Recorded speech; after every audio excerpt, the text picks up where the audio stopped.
হাওড়া ব্রিজের স্বাস্থ্য পরীক্ষা বন্ধ থাকবে যান চলাচল।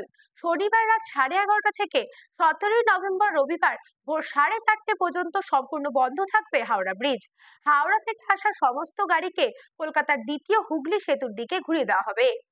স্বাস্থ্য পরীক্ষা হবে হাওড়া সেতুর, তার জন্য শনিবার রাতে 5 ঘন্টা সেতুতে যান চলাচল সম্পূর্ণ বন্ধ রাখা হবে। বিজ্ঞপ্তি জারি করে তা জানিয়ে দেওয়া হয় শুক্রবারই। বিজ্ঞপ্তিতে জানানো হয়েছে শনিবার রাত 11:30 থেকে ভোর 4টে পর্যন্ত যান চলাচল বন্ধ থাকবে হাওড়া সেতুতে।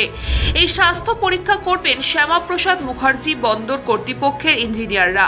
ওই 5 ঘন্টা কোনো পথে যাতায়াত করা যাবে না, তাও বিজ্ঞপ্তিতে জানিয়ে দেওয়া হয়েছে। হাওড়া পুলিশ সূত্রে খবর, হাওড়া থেকে কলকাতাগামী সব ধরনের যান চলাচল যশোর রোড হয়ে বিদ্যাসাগর সেতু দিয়ে কলকাতা ফেরত যাবে। আবার দক্ষিণ হাওড়া, পশ্চিম হাওড়া থেকে উত্তর কলকাতাগামী গাড়িগুলিকে নিবেদিতা সেতু বা বালি ব্রিজ হয়ে গোলাবাড়ি এলাকা দিয়ে পার করানো হবে। ব্যুরো রিপোর্ট, নিউজ পঙ্গ টাইম।